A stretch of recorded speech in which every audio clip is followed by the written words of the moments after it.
Welcome back to the URM Academy YouTube channel, where we train you, the next generation of audio professionals. If you're new here, hit the subscribe button and the small bell button to get notified whenever we put up another great video for you.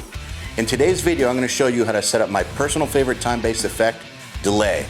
There are two ways to set up delays, either as an insert or a send, and I'm going to explain the pros and cons of each, as well as show you how to do both. This video is just one small part of our much bigger Fast Track course about delay, which is available in our URM Enhanced program. More details on that at the end of this video. Let's get started.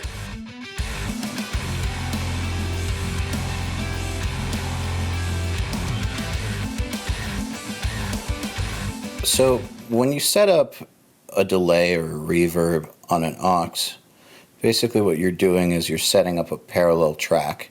Like you're setting up a parallel effect, and you're blending the parallel with the original signal, kind of the same way that you would do with a parallel compression track, for instance.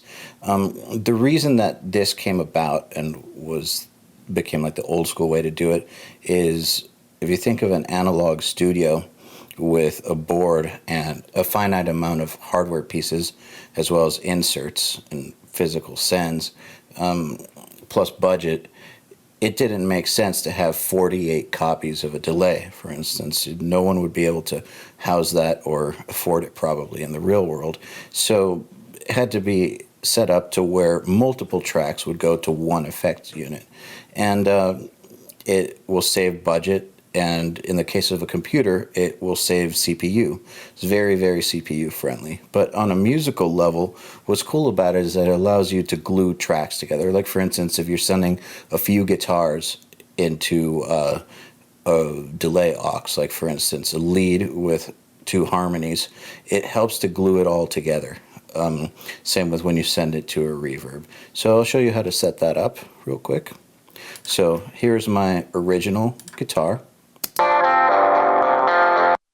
Okay, so select a new track and make a stereo aux input, create. And I'm just going to call this guitar delay aux. Okay, and I need to set an input for it, so let me find a bus that makes sense. Guitar effects, cool.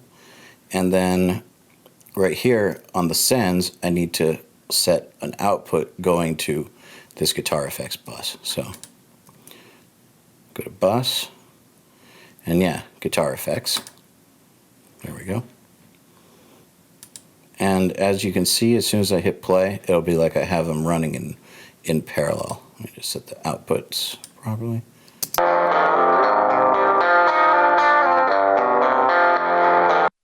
See, nothing special, it's just sending from this send to this aux, and there's no effect on this aux, so when I have it unmuted, it's literally just this guitar happening twice. So, because this is on an aux, when I put a delay on here, I would put it on mix at 100. Same goes for reverb. And that's because the blending, or what replaces the mix knob, is your fader. You're going to simulate the mix knob via volume. So right now, keep it at 0 and mix at 100, and let's hear what we've got.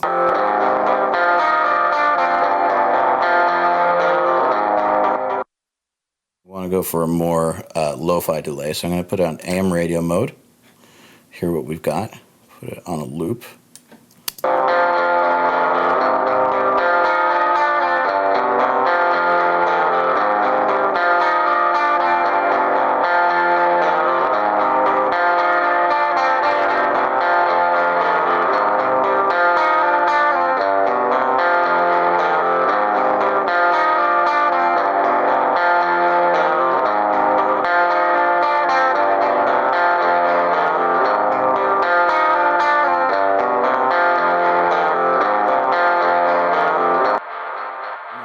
I didn't like it as a single delay. I think I'm going to put it as a ping pong and spread it wide so that it actually doesn't interfere at all with the center guitar. And I'm going to make it pretty lo-fi as well to separate it from the guitar. I'm going to turn it down so it's just subtly in the sides.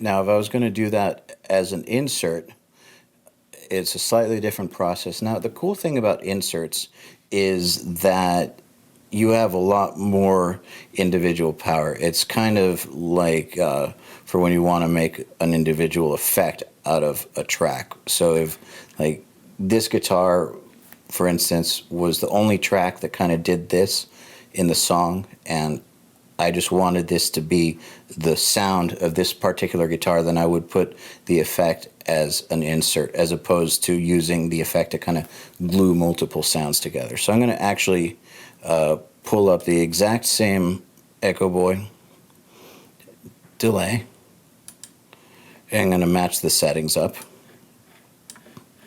So let's see here. AM radio. I believe it quarter notes. And let's see what else. Ping pong, feedback kind of center, high cut and low cut, quarter and eighth. All right.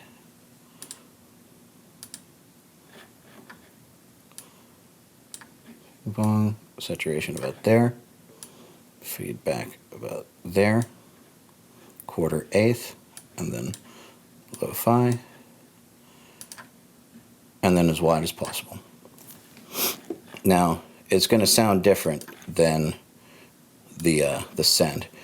Once we got this, what I'm going to try to do is go back and forth between the send and the insert and see if I can get them to sound the same. And I don't think I will be able to.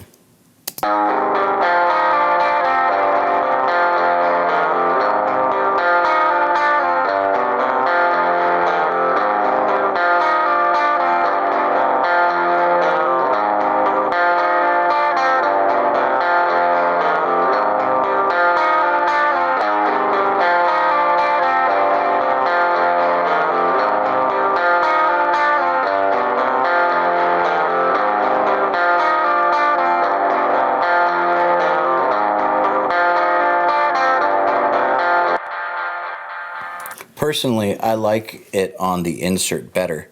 I feel like I can blend it in more subtly and it takes on the character I want much easier. I feel like I'm having trouble blending it on the insert. Now, however, if this was a delay or a reverb that I was using, like say on multiple drums, for instance, like if I wanted to enhance the room that my drums were in and I was sending the rooms as well as some of the shells, then yeah, I would want to have it on send so that it kind of affected everything together. But as you can see, we're working with one guitar here and I'm just trying to do a particular effect on this one guitar, and I just got there way easier using it on an insert. You're going to learn what all the different parameters do, because I know they can sometimes get confusing. I'm going to show them to you in a really simple way to where you can just imagine what your effects are going to sound like and then just do them. I'm going to show you what all the different parameters do and then give you some really, really useful tips and tricks so you can get to mixing with delay immediately.